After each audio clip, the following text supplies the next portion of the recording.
उपकारी पूज्य वरों के चरण कमल में कोटि वंदन। अनंत उपकारी जन जन के आस्था केंद्र आचार्य सम्राट गुरुदेव पूज्य श्री अनंत ऋषि जी महाराज साहब के पावन स्मृति में शतशः अभिवादन। वर्तमान आचार्य डॉक्टर शिव जी महाराज साहब, युवाचार्य पूज्य महेंद्र ऋषि जी महाराज साहब, प्रवर्तक पूज्य श्री कुंदन ऋषि जी महाराज साहब के चरण कमल में कोटि वंदन। तपस्वी रत्न पूज्य किशोर जी महाराज साहब, श्रुत स्थविरा प्रखर व्याख्याता गुरमी मैया डॉक्टर पूज्य धर्मशिला जी महासती जी के पावन स्मृति में शतशः अभिवादन। उपस्थित धर्मप्रेमी भाइयों, करुणामूर्ति माताओं तथा बहनों, जीवन में अनादि अनंत काल से अनेक लोगों के हमारे ऊपर उपकार है। किसी के उपकार प्रत्यक्ष रूप से है और किसी के उपकार अप्रत्यक्ष रूप से है। आप रास्ते से जा रहे हो, रास्ते में बहुत बड़ा बिल्डिंग है, आप वहाँ से बिल्कुल सेफ आगे निकले और बाद में बिल्डिंग गिर गई तो आपको कितनी खुशी होगी, हाय मैं बच गई या मैं बच गया।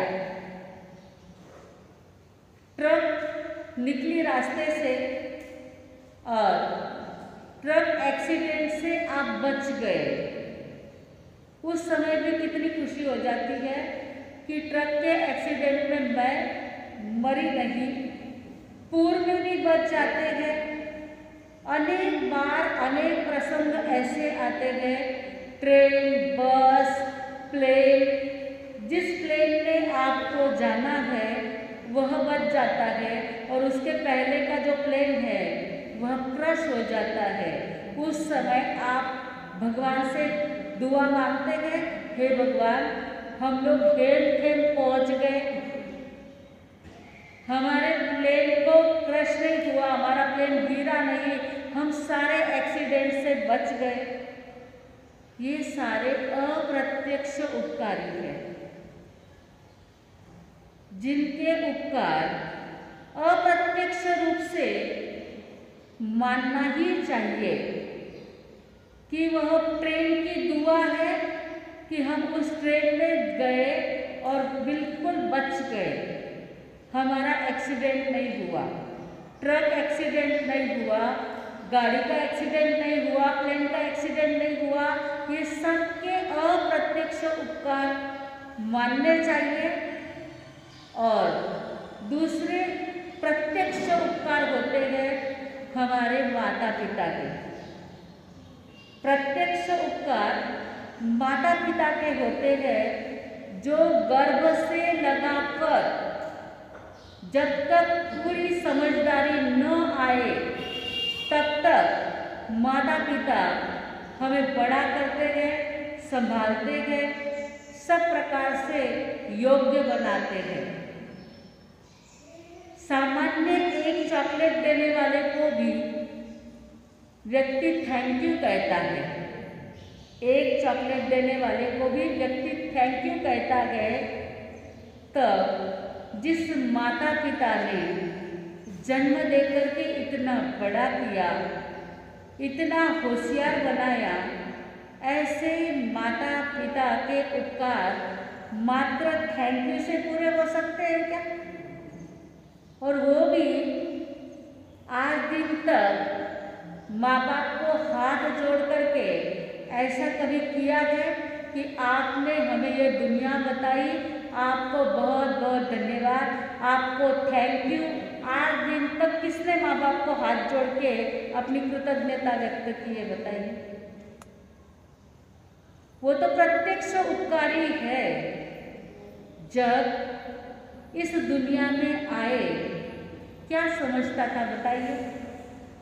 हाथ से खाने लग गए थे, आराम से चलने लग गए थे, बोलने लग गए थे, कुछ भी नहीं समझता था।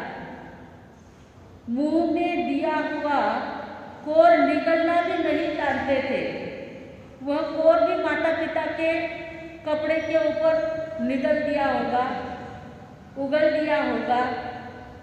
ऐसे माता पिता के प्रत्यक्ष उपकार मानना यह मार्गानुसारी का 9वां गुण है। मार्गानुसारी का 9वां गुण है माता पिता की पूजा। माता पिता की पूजा करणं म्हणजे काय करणं? हळदी कुंकू लेना पूजा करनी है नहीं। यहाँ पे बहुत सारे माता पिता बैठे हुए हैं और यहाँ पे बैठी हुई बहुत सारे बहनों के भी माता पिता तो होंगे ही ना। तो उन माता पिता को जरूरी नहीं है कि बेटे में ही उपकार मानना चाहिए, बेटियों ने भी माता पिता के तो उपकार मानने ही चाहिए। क्या बेटे को ही माता पिता ने जन्म दिया है, बेटियों को नहीं दिया है? क्या दिया ही है। तो उनके उपकार मानना यह हमारा परम कर्तव्य हो जाता है। और यदि उन माता पिता ने पाला पोसा बड़ा नहीं किया होता, आप लोगों ने बहुत सारे बच्चों को ऐसा भी देखा होगा कि जिनकी माता उकरडे पे बच्चे को ले जा करके रख देती है। सुना है कभी आपने ऐसा? शास्त्र में भी उदाहरण है। किसकी माता ने अपने बच्चे को उकरडे पे भेज दिया था? चेलना रानी ने कोनिक राजा को, जो गर्भ में ही ऐसे दोगद आए थे तो विचार आया ये जन्म लेने के बाद क्या करेगा, इसकी अपेक्षा इसको उकरडे के ऊपर ही डाल के आ जाओ। परंतु ऐसे बच्चे को भी श्रेणिक महाराज वापस लेकर के आते गए, अपने जीभ से उसकी जख्में साफ करते गए। माता पिता कभी कुमाता कुपिता नहीं बनते हैं, लेकिन बच्चे बहुत बार कुपुत्र हो जाते हैं या कुपुत्री हो जाती है। ससुराल जाने के बाद बहुत अच्छा घर वर मिल गया और अपनी माता, यदि कोई ऐसी परिस्थिति ना हो, गए तो गए, नहीं गए तो नहीं गए, लेकिन पूरा पूरा कर्तव्य होता है कि अपने माँ बाप की भी संभाल रखनी ही चाहिए।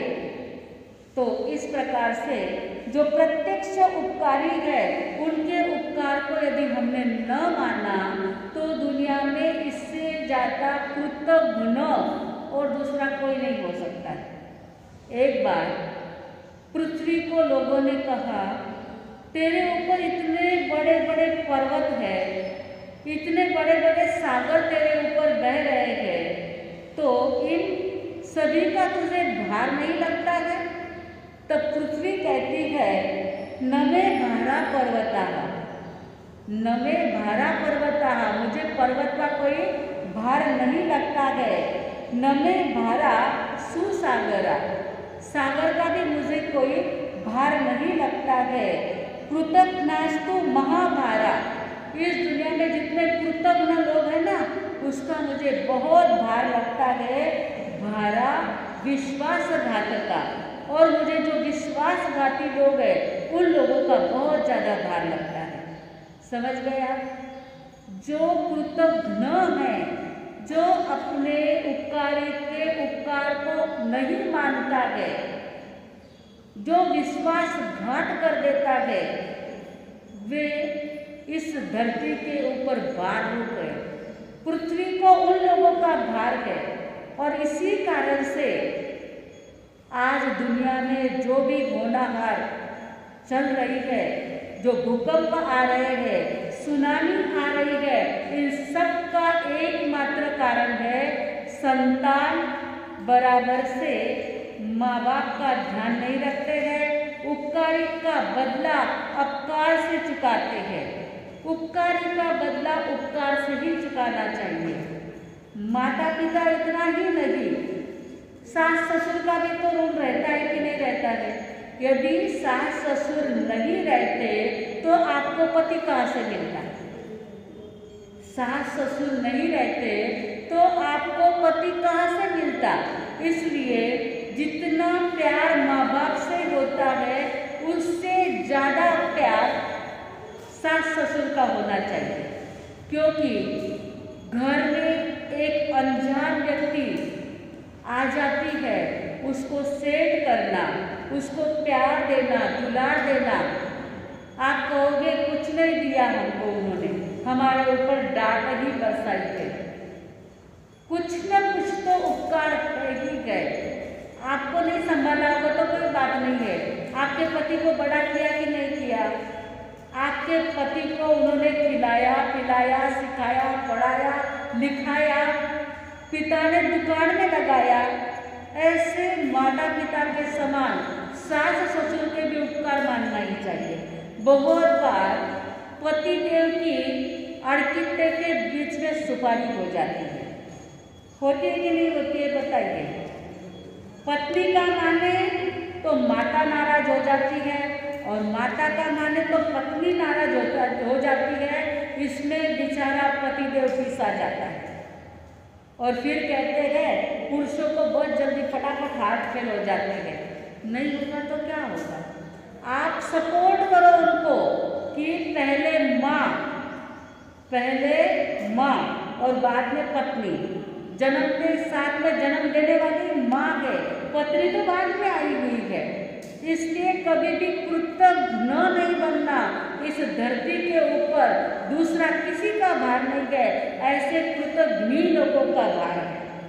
सासू कैसी भी क्यों न हो, माता पिता कैसे भी क्यों न हो, आज के युवक अपने माता को वापस बोलते हैं या पिता को वापस बोलते हैं। माता को कम बोलते हैं, पिता को ज़्यादा बोलते हैं। यदि आपने अनुभव किया होगा, क्योंकि बचपन में दिन भर रहता किसके साथ में बच्चा? माँ के साथ में रहता है। और कभी कभार भले प्यार से भी क्यों ना हो तो भी आप क्या कहते हैं? तू क्यों बेटो? कहते तू क्यों बेटो? वो मम्मी को चिपकता है, मैं मम्मी रो। बच्चे को बचपन से ऐसे संस्कार होते गए और जब थोड़ा बच्चा बड़ा हो जाता है, बच्चा जब बड़ा हो जाता है तब उसके लिए बचपन के संस्कार बाहर आ जाते हैं और वह पिता का अपमान बार बार करते रहता है। पिता का अपमान जो भी बच्चे करते हैं, कहते हैं उनको नरक में भी जगह नहीं प्राप्त होती है। आप लोगों के पतिदेव यदि पिता का अपमान करते हो तो उनको वहाँ पर ही रोकना चाहिए। माता को एक आध शब्द भी दुखाते हो तो वहाँ पर ही उनको रोक देना चाहिए, ब्रेक लगाना चाहिए। यदि आप अपने बच्चों की या अपने पतिदेव की सदगति चाहते हो। पत्नियां ऐसी भी मैंने देखी है कि अपने बच्चे को यदि पति ने कुछ समझाया तो पत्नियां कहती ओते शांति रखो ना, टाबर बराबर करेंगे। और फिर बड़ा नुकसान हो जाता है ना। पति भी सोचता है एक बार, दो बार, तीन बार सलाह देगा, चौथी बार कहेगा भले डूबो मन भी कर मने।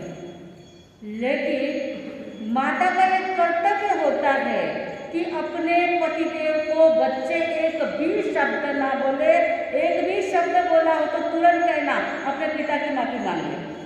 बच्चों को संस्कार देना माता पिता का अत्यंत बड़ा कर्तव्य है। मार्गानुसारी के गुण में ऐसा ही कहा गया है कि जो व्यक्ति संस्कारी है, माता पिता गुरुजन उपकारीजन उनके उपकार को मानता है, उसको ईश्वर की माला, परमात्मा की माला नहीं फेंक तो भी चलेगा। समझ गए बात को? जो माता पिता, जो उपकारी उनके उपकार को मानता है, उसने कभी भी अब भगवान का नाम नहीं लिया तो भी चलेगा। कहने का मतलब भगवान का नाम नहीं लेना ऐसा मैं नहीं कहती हूँ, परंतु एक तरफ तो माता पिता का दिल दुखाते हैं, उपकारी जिन्होंने हमारे ऊपर उपकार किया है उनका दिल दुखाते हैं, और दूसरी तरफ हाथ में माला लेकर के बैठते हैं, उस माला का कोई अर्थ नहीं है। माला तभी वह सार्थक होती है जब हम हमारे पूज्यों को, माता पिता, बड़े भाई बड़े भाभी, अथवा तो अपने घर में जो भी बड़े बुजुर्ग हो जिन्होंने हमारे ऊपर उपकार किए हो, भले वो भाई का लड़का क्यों ना हो, किसी ने भी हमारे ऊपर एक छोटा सा भी उपकार किया है, उस उपकार का बदला यदि हम अपकार से चुकाते हैं तो मार्गानुसारी का यह 9वां गुण कहता है कि आपकी सदगति संभव नहीं है। इसलिए मार्गानी साड़ी में माता पिता को सबसे पहले पूज्य माना गया है, जिनकी पूजा की जाती है। पूजा करने यानी उनके उपकारों को मानना। जिसने माता पिता की बात को नहीं माना है, जो माता पिता का अनादर करते हैं, उनका जीवन कभी भी सार्थक नहीं होता है। सार्थक जीवन बनाना है तो माता पिता को एक स्वर्ग के देवता के समान उनके उपकार मानने चाहिए, उनको तीर्थ समझ करके उनकी सेवा करनी चाहिए। बाकी माता पिता की सेवा न करते हुए आप हजारों तीर्थ यात्राएं करके आ जाओ तो उस तीर्थ यात्रा में कोई फायदा नहीं है। गुजराती में कहते हैं, घर मां काशी घर मां मथुरा, घर मां पावापुरी गाम रे, मारे नथी जाऊ तीरथ धाम रे, मारे नथी जाऊ तीरथ धाम। घर में ही सब तीर्थ है। माता पिता ना चरणों वाचे 68 तीरथ धाम रे, मारे नथी जाऊ तीरथ धाम रे, मारे नथी जाऊ तीरथ धाम।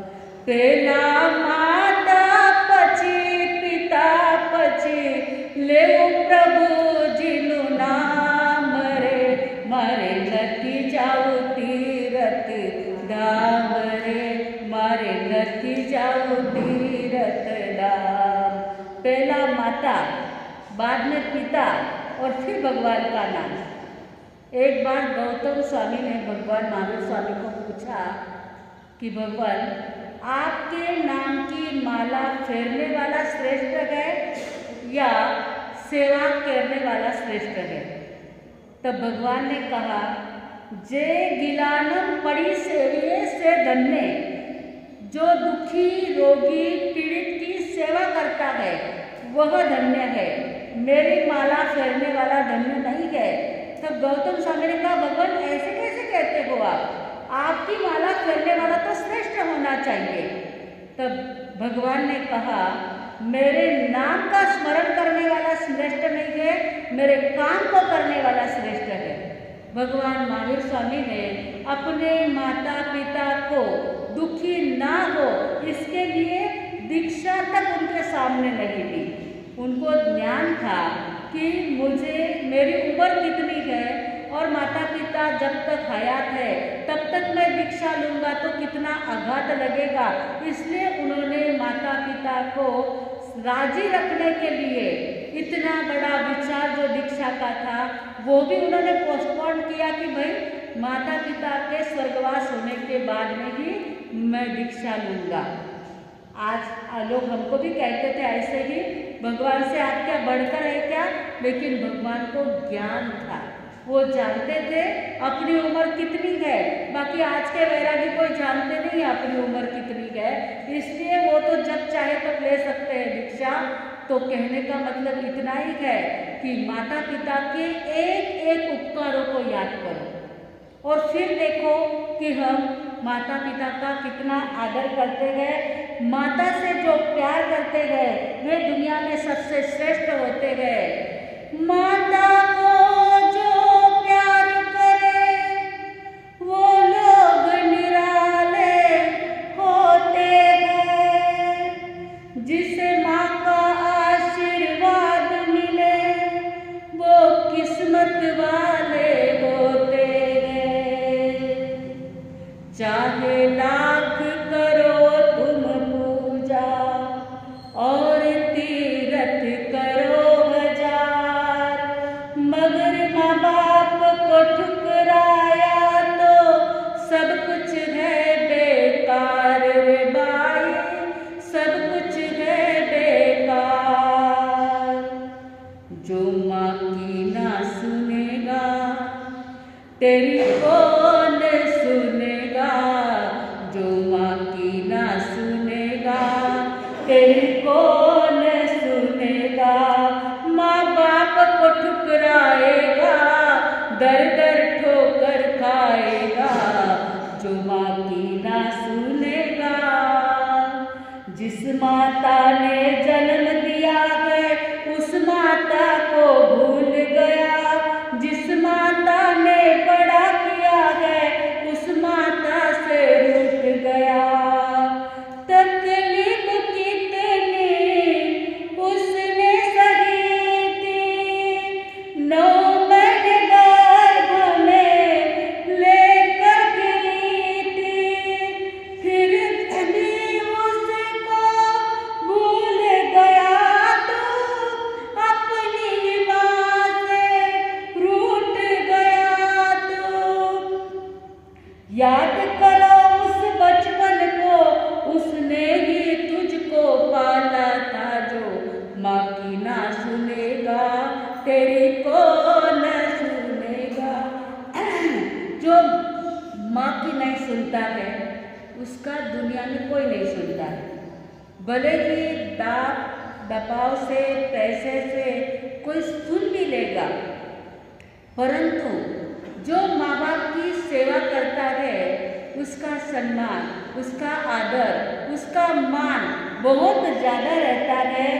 तेरी माता तुझको सुलाने खुद वो कभी ना सोई थी। जब जब तू बीमार हुआ तो उसकी आंखें रोई थी। खुद ने न खाया माँ ने तुझको खिलाया। सारी सारी रात तुझे पलने में झुलाया। पलने में रोया तो गले से लगाया। उंगली पकड़ कर चलना सिखाया। उंगली पकड़ कर चलना सिखाया। माता के उस उपकारों को कौन कभी चुकाएगा। जो माँ की ना सुनेगा तेरी कौन सुनेगा। जो माँ की ना सुनेगा। आप सब माताएं हैं, आपको पता ही है कि माँ का प्यार क्या होता है।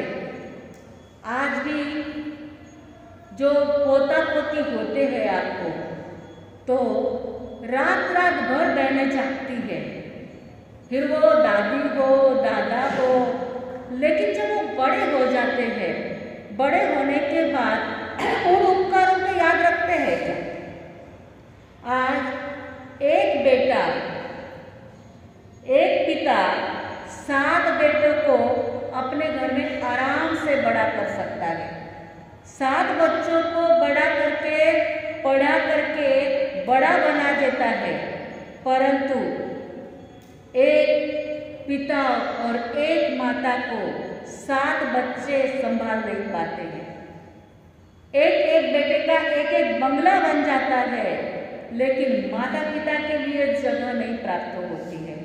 यहाँ के लोग तो बड़े संस्कारी हैं, माता पिता का अच्छा आदर रखते हैं, परंतु कभी कभार ऐसा भी हो जाता है जब बच्चे कमाने लग जाते हैं, बड़े हो जाते हैं। पिता ने जो दुकान बनाई है, पिता ने जिस दुकान के अंदर इतनी अपने खून पसीना एक करके दुकान बड़ी बनाई है, जब पिता का बुढ़ापा आ जाता है, उस दुकान में पिता बैठे हो और कोई माल का सौदा चल रहा हो और पिता यदि कह दे बच्चा बेटा इतने सस्ते में सौदा नहीं कर, तब बच्चा क्या कहता है? आप शांति रखो, आप चुप बैठो, आबारो जमानो घणो वेगळो है, थाने कोई समझे नहीं। ऐसा यदि आपके बेटे ने कभी अपने बाप को कहा हो, तो सबसे पहले उसे कहना माफ़ी मांग ले। आपके पतिदेव ने ऐसे अपने पिता को कभी कहा हो, तो उसे कहना सबसे पहले माफ़ी मांग ले, क्योंकि यह सबसे बड़ा कृतज्ञ हो सकता है, कृतज्ञ नहीं। और मैंने पहले ही कहा, इस पृथ्वी के ऊपर ऐसे कृतज्ञ लोगों का भार है। इस पृथ्वी को दूसरा किसी का भार नहीं है। जो विश्वासघाती है, जो कृतज्ञ है, उन्हीं का भार लगता है। जिस माता ने गीले से सूखे में तुझे सुलाया था, जब जब मलमूत्र में था तब उस माता ने धोया था। नफरत कभी भी उसने न की थी, तेरी खुशी में वो हरदम हंसी थी। फिर भी उनको भूल गया तू, अपनी माँ से रूठ गया तू, अपनी माँ से रूठ गया तू। उस माता की मेहनत को कभी तू भूल न पाएगा, जो माँ की ना सुनेगा तेरी कौन सुनेगा। माँ बाप को ठुकराएगा, दर दर ठोकर खाएगा, जो माँ की ना सुनेगा। जब ठंडी के दिन हो या बच्चे तो उनको कुछ समझता ही नहीं है, कपड़े में मलमूत्र कर देते हैं, माता उसको साफ करती है, बाजू में सुलाती है, रात रात भर जग करके सभी माताएं ये करते हैं। जिसकी माता मौजूद हो ना हो, सभी ने एक बार तो माँ को दिल से थैंक यू कहना ही चाहिए। कभी कभी अपने बच्चे खराब रास्ते पे न जाए, इसके लिए माँ बाप डांटते भी है, फटकारते भी है। उस समय बच्चे माँ बाप से रूठ जाते हैं और एक बार तो कह देते हैं, थाना जैसा माँ बाप दूसरा किरा नहीं है। गुस्से में माँ बाप को भी ऐसा बोल देते हैं। ऐसे समय में विचार करना कि जिस माँ बाप ने क्या क्या सहन नहीं किया है, जिन बच्चों को बड़ा करने के लिए गर्भ से लगाकर समझदार हुए तब तक का, यदि एक सिस्टर का बिल आप लिख करके रखो, जो आया बाया सिस्टर, समझ लो एक आध बच्चे की माँ जन्म देते ही मर जाती है, तो उसको संभालना कितना कठिन होता है। तो उस माँ ने कितना कितना कष्ट सहन किया होगा, ऐसा विचार करके कभी माता पिता सास ससुर का अनादर भूल से भी नहीं करना। यह प्रतिज्ञा आज सबने कर लेनी है। बेटे की शादी होते ही माता को भूल जाता है, घरवाली की बातें सुनकर माँ को खूब सुनाता है। ये भी होता है ना, जब घरवाली ने काम थानी माँ ऐसो करो, थानी माँ उसो करो। भूल से भी कभी अपने पतिदेव को ऐसा मत कहना, थानी माता ऐसी थानी माता उसी। उसको अंदर से तो दुख होता है कि मेरी माता को ऐसा कहते हैं, लेकिन करे क्या? यदि पत्नी को नहीं संभाले तो माँ बाप थोड़े दिन के लिए जिंदगी भर पत्नी के साथ रहना पड़ता है। इसलिए पत्नी को राजी रखने के लिए बेटे को कृतज्ञ न बनाने की काम बेटे की पत्नियां कर देती है। 18 लोग नहीं करे ना ऐसा कोई। अपने बेटे को, अपने पति को कृतज्ञ न और नरकगामी बनाना हो तो उनको माता का अनादर करने देना, पिता का अनादर करने देना। और यदि आप चाहते हैं हमारे पतिदेव की सदगति को, तो आज से ही शुरुआत कर देना, कहना माँ बाप की जैसा तीर्थ इस दुनिया में दूसरा कोई नहीं है, इसलिए उनका ध्यान रखो। बहू सास को जो परेशान करेगी, मगर बहू भी एक दिन सास बनेगी। जहर को घोला तो जहर ही मिलेगा, कांटे को बोया तो कांटा मिलेगा। दुनिया में सब कुछ भी मिलेगा, मिले न ममता मात की, जो माँ की ना सुनेगा तेरी कौन सुनेगा। माँ बाप को ठुकराएगा, दर दर ठोकर खाएगा, जो माँ की ना सुनेगा।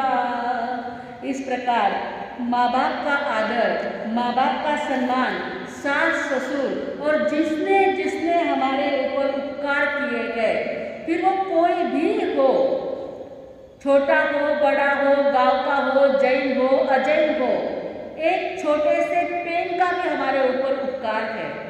अरे एक छोटे से मच्छर का भी हमारे ऊपर उपकार है, जिसने हमें काटा नहीं, और काटा तो भी हमें फ्लू नहीं हुआ, मलेरिया नहीं हुआ, हम बचे। इसलिए हर एक जीवात्मा का, हर एक वस्तु का उपकार मानना चाहिए। और सबसे पहले जो अप्रत्यक्ष उपकारी मैंने कहे कि आज दिन तक हम भूकंप से बच गए, सुनामी से बच गए, बिल्डिंग गिरी उसमें बच गए, रास्ते से चलते हुए एक्सीडेंट से बच गए, ये सब अप्रत्यक्ष उपकारी के उपकार तो मानना ही मानना है। लेकिन जो प्रत्यक्ष उपकारी माँ बाप है, जिनके लिए एक पूरा शास्त्र भी लिखा जाए ना तो वह शास्त्र कम पड़ेगा, इतने माँ बाप के उपकारों को कभी भूलना नहीं चाहिए। तो ये मार्गानुसारी का गुण कहता है माता पिता की पूजा करो, ये 9वां गुण है। और 9 का अंक अक्षय अंक है, बराबर है ना। 9 का अंक अक्षय अंक क्यों है पता है सबको ना, सगळ्यांनाच मालूम है। 9 एक 9, 9 दूने 18, 8 1 9, 9 3 27, 7 2 9, 9 चौक 36, 6 3 9, सगळं मालूम है सगळ्यांनी, ज़्यादा कहने की गरज नहीं है। तो ये 9वां जो गुण है माता पिता की पूजा करना, जो माँ बाप की पूजा करेगा, जो माँ बाप का ध्यान रखेगा, पूजा करेगा, मैंने पहले क्यों हल्दी कुमकुम नहीं, परंतु मान सम्मान रखेगा, वह अक्षय सुखों को प्राप्त करेगा। ऐसे अक्षय सुखों को प्राप्त करने के लिए हमारे मोक्ष मार्ग का जो 35 गुण बताए गए हैं मार्गानुसारी के, उस मोक्ष के मार्ग के ऊपर चलने के लिए यहाँ व्यवहार कैसा करना, पैसा कैसा कमाना, माँ बाप की सेवा कैसे करना, दुनिया में कैसे रहना, हर बात को बताया गया है। इस व्यवहार को जीवन में उतारेंगे तो आत्मा का कल्याण होगा। बोलो महावीर स्वामी भगवान की